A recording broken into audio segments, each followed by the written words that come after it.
भाटी जी, ये जो पीडीए की बात कर रहे हैं, पेट्रियोटिक डेमो, आपके नेता ने एक और पीडीए दिया था, उन्होंने कहा था पिछड़ा, दलित और अल्पसंख्यक। ये कह रहे हैं पेट्रियोटिक डेमोक्रेटिक अलायंस। मतलब लड़ाई तो पीडीए के साथ ही है, चाहे कौन सा वाला पीडीए चुना जाए। नहीं, अभी तो पार्टी शुरू हुई है और अभी से भारतीय जनता पार्टी के लोग इतने परेशान हैं, इतने बौखलाए हुए हैं, इतनी झल्लाहट है। वो मुझे डॉक्टर कुरबेचन की पंक्तियाँ हैं कि 2-4 बार हम जो कभी हंसा लिए, तब सारी बीजेपी ने हाथ में पत्थर उठा लिए। जिस तरह की अब ये पीडीए का वो कर रहे थे शहजाद भाई, पीडीए की फुल फॉर्म बता रहे थे, कई इन्होंने व्याख्या कर दी। वो आप कभी देखती हो तो, अगर सुचरिता जी उस पर आता है नहीं कपिल शर्मा शो टीवी पे, जी उसमें डॉक्टर मसूर गुलाटी हैं, वो यही काम करते हैं। अच्छा।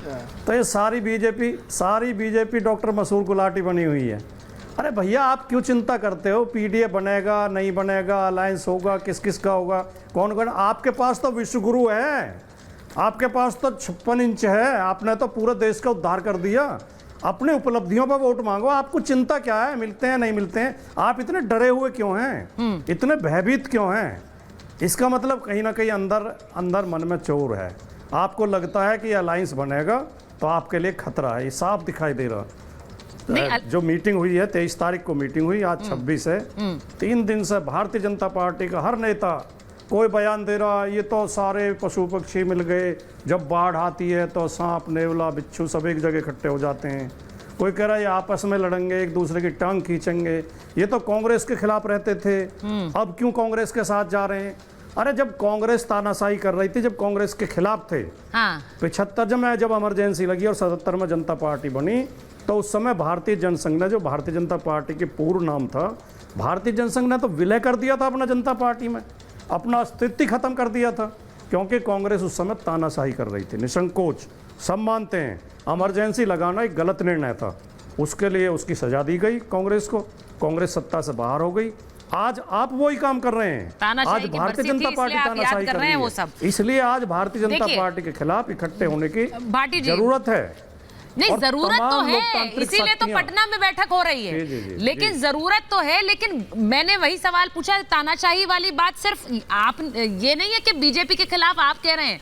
मैं स्वयं प्रकाश जी के पास एक बार जाऊंगी शहजाद जी, उसके बाद में वापस आ रही हूँ। स्वयं प्रकाश जी, ये बात तो ममता दीदी भी कहती रही है कि कांग्रेस अपनी मर्जी की कर रही है, जहां उन्हें सीटें चाहिए होती है वहां पे हमारे खिलाफ लड़ रही है, अपनी मर्जी से चल रही है, क्षेत्रीय दलों को सीटें देनी होंगी। ये जो बयानबाजी हो रही है, अधीर रंजन चौधरी किससे जवाब दे रहे हैं? आपकी नेत्री को ही दे रहे हैं? जी नहीं, देखिए सुचरिता जी, एक बात मैं आपको बोलना चाहूंगा। हाँ। देखिए, 2 बातें हैं। एक बात, जो आप पश्चिम बंगाल की राजनीति कर रहे हैं, तो ये आप अपने दर्शकों को जूम करके दिखाइए। ये एक मैं फोटो दिखा रहा हूँ, ये पंचायत चुनाव है, पंचायत चुनाव का एक बैनर है, बंद हो गया स्क्रीन, ऊपर में कांग्रेस का सिंबल है, नीचे में बीजेपी का सिंबल है। सर स्क्रीन बंद हो गया आपका, स्क्रीन बंद हो गया आपका, लेकिन आप कह रहे हैं कि ऊपर बीजेपी नीचे कांग्रेस। भेजूंगा जी। और ऐसा ही एक और ग्राम पंचायत का चुनाव का एक और पोस्टर है, दीवार लिखा हुआ है, ठीक है, दीवार पे लिखा हुआ है, ऊपर में सीपीएम और नीचे में बीजेपी, आगे राम पोरे बाम। ये पश्चिम बंगाल की राजनीति है।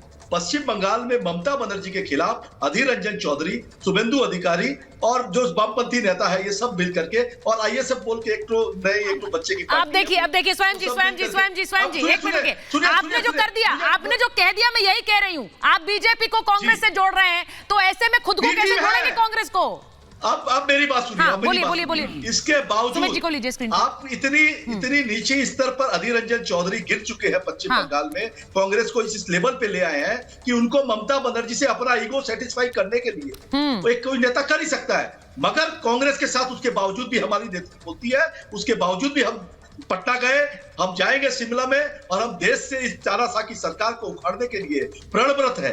हम ममता बनर्जी के नेतृत्व में, हम नेतृत्व की बात इसलिए करते हैं कि देखिए, जो सीनियर नेतृत्व है वो ममता बनर्जी, लालू प्रसाद यादव, नीतीश जी, शरद पवार जी, मल्लिकार्जुन खड़गे जी, हम सब मिल करके ये जो तानाशाह की सरकार है, ये जो भारत जलाओ पार्टी है, जो मणिपुर चल रहा है उसके बारे में बात नहीं करेंगे, 1200 रुपया गैस सिलेंडर हो गया उसके बारे में बात नहीं सर, पीठ में खंजर घोंपा है ममता बनर्जी ने, ये कह रहे हैं अधीर रंजन चौधरी।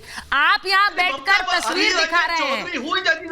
देखिए ठीक है, he is nobody sir, he is nobody. नहीं, मैंने दिखा दिया, ठीक है, मैंने एक्सपोज किया है आपके चैनल में, नेशनल चैनल के अंदर में, कि यह अधीर रंजन चौधरी और भारतीय जनता पार्टी के शुभेंदु अधिकारी और सीपीएम क्या कर रहे हैं पश्चिम बंगाल में। भाई सुमित जी, आप पर खुलकर आरोप लग रहा है कि आप बीजेपी के साथ हो गए। मैं बीजेपी का भी, आप बीजेपी के साथ हो गए भाई।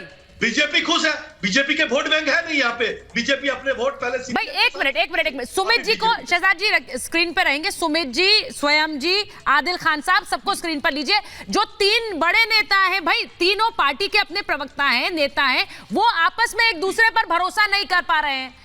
तो ऐसे में यही तो सवाल है सर, आपने खुद ही कह दिया। ममता जी कैसे भरोसा कर रही हैं? देखिए, राहुल गांधी और मल्लिकार्जुन खड़गे पर। हाँ, शुभेंदु अधिकारी बड़े नेता हैं कि जेपी नड्डा बड़े नेता है? अच्छा, ये फैसला तो जेपी नड्डा अच्छा, नीचे के लेवल पर खेल चल रहा है। अब ये भी बड़ा इंटरेस्टिंग है। एक मिनट, मैं AK वाजपेयी जी, चौधरी करेंगे, मेरी बात सुनिए, कि मल्लिकार्जुन खड़गे करेंगे। अच्छा